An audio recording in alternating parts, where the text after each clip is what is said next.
نبی صلی اللہ تعالیٰ علیہ وسلم نے اپنے چچا عباس رضی اللہ تعالیٰ عنہ سے فرمایا کہ اے چچا جان، اے عباس، اے چچا جان، میں تمہیں کوئی تحفہ نہ دوں، میں تمہیں کوئی ہدیہ نہ دوں، میں تمہیں ایک نماز بتاتا ہوں کہ روز اس کو پڑھ لیا کرو۔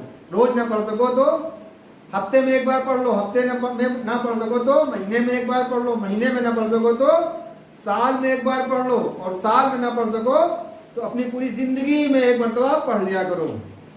اس نماز کی فضیلت اور برکت سے چاہے کسی کے گناہ سمندر کی جھاگ کتنے کیوں نہیں ہیں، یا ریتیلے پہاڑوں کتنے کیوں نہیں ہیں، یا وہ دنیا کا سب سے بڑا گنہگار کیوں نہیں ہے، یا اس نے گناہ جان بوجھ کے کیے یا انجانے میں ہو گئے، اللہ اس نماز کی برکت سے اس کے پچھلے سارے گناہ معاف کر دے گا، پاک صاف کر دے گا اس نماز کی فضیلت اور برکت سے۔ اب اس نماز کا طریقہ کیا ہے؟ نیت کی میں نے 4 رکعت نماز نفل صلاۃ التسبیح، واسطے اللہ تعالیٰ کے منہ میرا کعبہ شریف کی طرف، اللہ اکبر، پھر ثنا پڑھا۔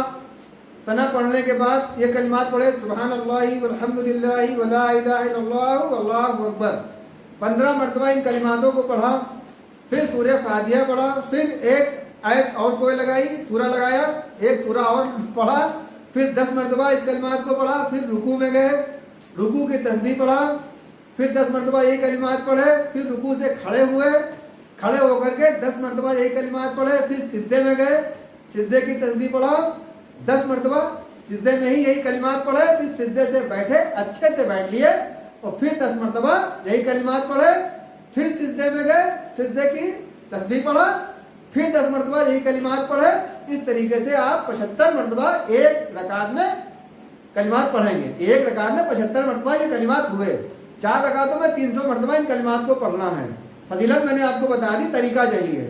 تو جو اس طریقے سے نماز پڑھے گا تو اللہ اس کے تمام پچھلے گناہ معاف کر دے گا، دنیا کا سب سے بڑا گناہگار کیوں نہ ہو، اس نماز کی فضیلت اور برکت سے اس کے پچھلے تمام گناہ معاف کر دیے جائیں گے۔ اب اس دور میں کچھ کم علم لوگوں نے ایک بدعت نکال دی کہ اگر یہ نماز جماعت کے ساتھ پڑھ لی جائے تو جماعت کا ہی فائدہ مل جائے گا، اور جو پڑھے نہیں ہیں ان کی بھی یہ نماز ہو جائے گی۔ نماز نہیں ہو سکتی جماعت کے ساتھ یہ، کیونکہ اس نماز کو پڑھنے کا جو طریقہ ہے، ایک رکعت میں 75 مرتبہ پڑھنا۔ امام صاحب نے نیت باندھی، انہوں نے 15 مرتبہ پڑھا، جو پیچھے مقتدی پڑھنے والے ہیں کوئی 10 بار پڑھ پائے گا، کوئی 12 مرتبہ پڑھے گا، کوئی 13 مرتبہ پڑھ پائے گا۔ اور امام صاحب 15 مرتبہ پڑھ کے رکن چلے جائیں گے تو رکن کوئی 10 مرتبہ پڑھے گا، کوئی 8 مرتبہ پڑھ پائے گا، کوئی 7 مرتبہ پڑھے گا۔ سجدے میں کل ملا کے پوری نماز میں کوئی 75 مرتبہ پڑھ پائے گا، کوئی 65 مرتبہ پڑھے گا، کوئی 60 مرتبہ پڑھے گا۔ جتنے بھی ایک ساتھ سب لوگ ان کلماتوں کو نہیں پڑھ سکتے، ناممکن ہے۔ اور یہ بات سبھی کو پتہ ہے کہ کوئی نہیں پڑھ سکتے ہیں۔ تو اگر پہلی بات تو نبی صلی اللہ علیہ وسلم نے اس نماز کو جماعت سے پڑھنے کا حکم نہیں دیا کہ یہ نماز جماعت کے ساتھ پڑھی جائے، یہ نماز الگ ہی پڑھی جائے گی، الگ ہی پڑھنے کا حکم ہے۔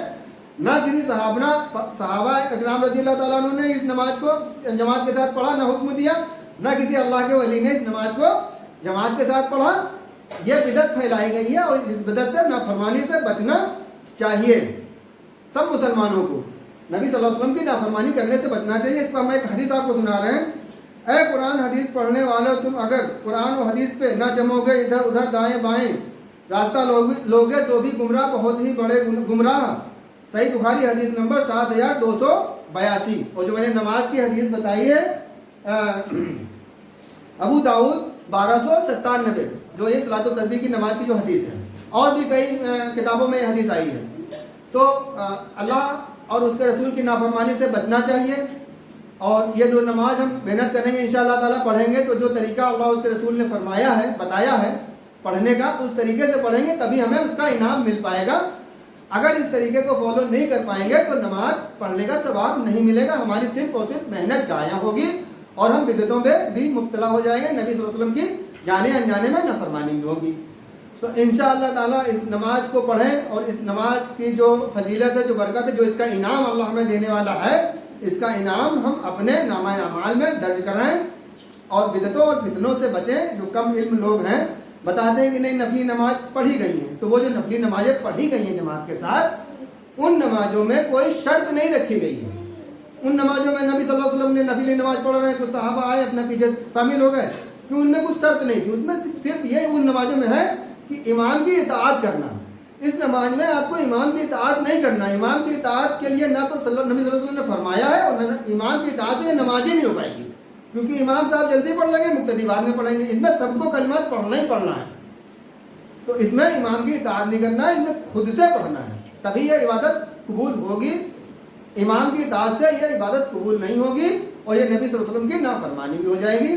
اپنا خیال رکھیں، اور جو محنت کریں گے انشاءاللہ تعالیٰ اس نماز کو پڑھنے میں، اپنی محنت کو خراب نہ ہونے دیں اور نافرمانیوں سے بچیں. السلام علیکم.